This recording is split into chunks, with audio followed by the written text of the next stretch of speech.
不動産屋さんの怪談、語り手ゆりです。これは私の姉の友人あゆみさんの体験談です。あゆみさんの通っていた高校はカトリックのミッションスクールでした。厳しいカトリックの学校でしたが、あゆみさんはキリスト教徒というわけではありませんでした。高校を卒業してしばらくしたある日の午後のこと、そのあゆみさんは高校時代の友人ではなく、ガールスカウトで仲良くなった友達の A 子さんに連れられて、ある集会に参加することになったそうです。それは A 子さんとその家族が信仰する宗教団体の集会でした。あゆみさんはもともと宗教には全く興味がなく、A 子さんととても仲が良かったので、誰でも参加できるからと誘われたため、何気なく集会に行くことにしたそうです。そこは普通の一軒家で、その日は広い二間続きの座敷に老若男女問わず2、30人ぐらいの人たちが集まっていました。A 子さんの話では、皆さんほとんどが信者の方で、教祖様がもうすぐいらっしゃるのよということでした。あゆみさんはそうなんだというくらいで、教祖がどういう存在なのかも分かっていませんでした。するとしばらくして50歳前後の校長先生のような貫禄のある女性が現れました。その方がこの宗教団体の教祖様だということでした。そしてその教祖の女性が信者に教えを授けるという時、教祖の女性はふと何かを感じたように集まった人たちをぐるりと見渡したそうです。信者さんたちはどうされたのだろうというような顔をしていました。すると突然教祖の女性はあゆみさんを指さし、そこに毛虫がいる、その毛虫を捨てろと叫んだのです。あゆみさんはびっくりして、自分のような部外者がここにいてはいけないということなのかと思ったそうです。するとその教祖はスカスカっとあゆみさんに近づくと、あゆみさんのスカートのポケットを指して、ここにこのポケットの中に毛虫がいる、早く捨てなさいとあゆみさんに言いました。あゆみさんは半ばパニックになり、慌ててポケットの中に何を入れてたっけと手を突っ込んで探ってみたそうです。するとポケットの奥に小さなジャラジャラしたものが入っていました。あれ、なんだろうとゆっくりポケットから取り出すと、それはキリスト教徒が首にかける十字架、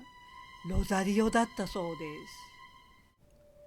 実はその日この集会に向かう前に、あゆみさんはたまたま高校時代のカトリック信者の友達から「これきれいでしょ、身につけてね」とそのロザリオをもらったそうです。どうしてその友達が唐突にロザリオをくれたのか不思議でした。でもつける機会もなかったので、そのままポケットに突っ込んだままにしてすっかり忘れていたのでした。さて、その場は騒然となり、あゆみさんは怖かったのでロザリオを持ったまま立ち去ったそうです。あゆみさんは神様とか宗教とかとにかく興味がなかったのですが、この日以来ほんの少し神様のような未知の存在を意識するようになりました。でもあゆみさんは60歳を過ぎた今もどの宗教にも入信はしていないし、今後もしないということでした。第2話。これは僧侶の男性の方から聞いたお話です。その方を仮に松井さんとお呼びします。松井さんは現在40代の方ですが、今から5、6年前に体験したことだそうです。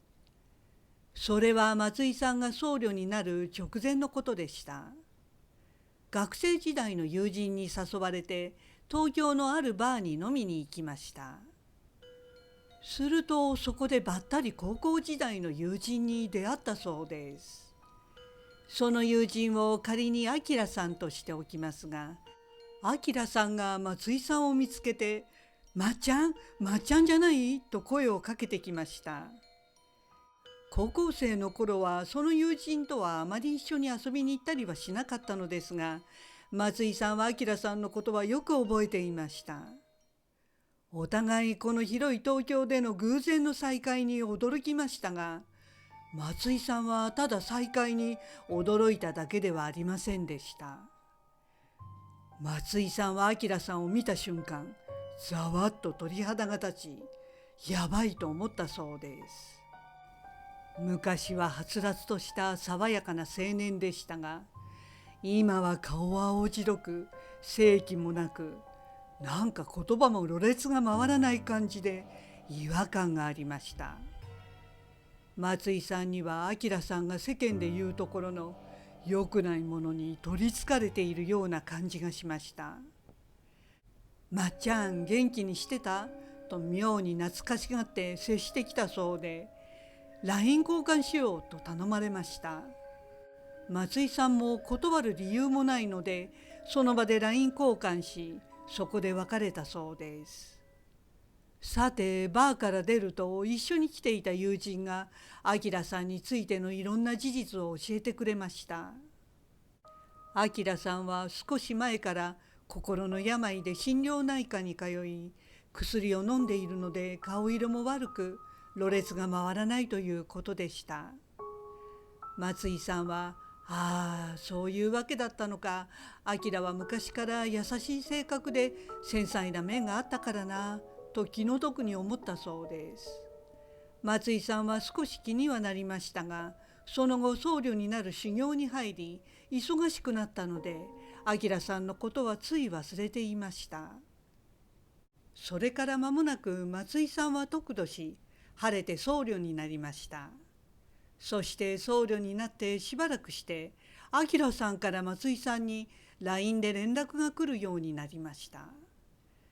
以前とは立場が変わった松井さんでしたから、明さんを心配し、会うことも数回ありました。その時に明さんは仕事もうまくいかない、彼女とも疎遠になった、薬を飲んでも夜眠れない、などなど不安や不調をこぼしていたそうです。僧侶となった今、松井さんはこれを知らないふりはできないと思い、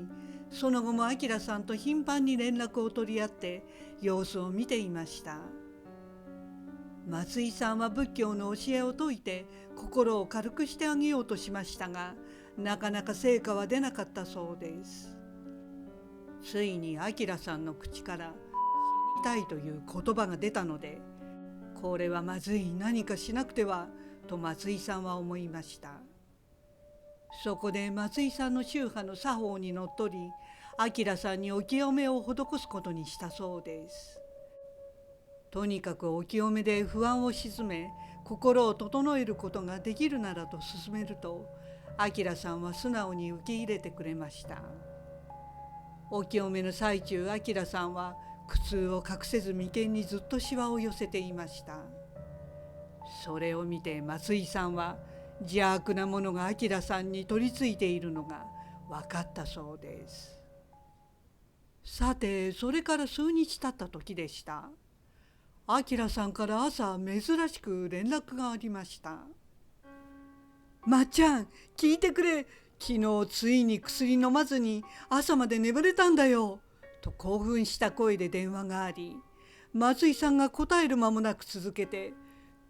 それで今朝起きたら自分のベッドの頭の後ろの壁が真っ黒に汚れていたんだよ。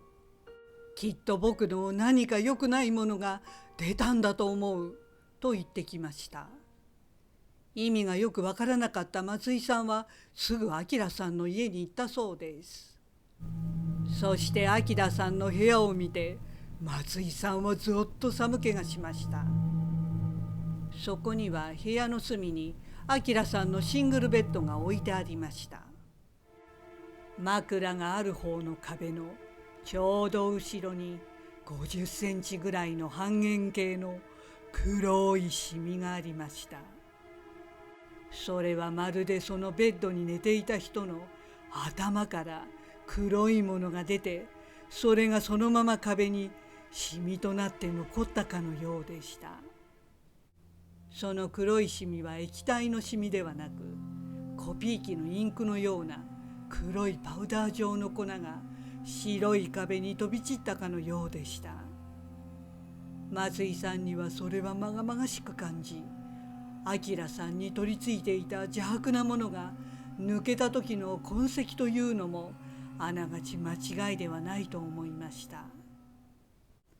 それがお清めの成果か偶然かは分かりませんし、これで解決したかも分かりません。ただ事実だけを言うと、その後明さんの不眠症は回復し、顔色も良くなり、薬もかなり減ったということで、寛解は時間の問題だと松井さんは感じたそうです。ご視聴ありがとうございました。よろしければチャンネル登録といいねボタンをお願いします。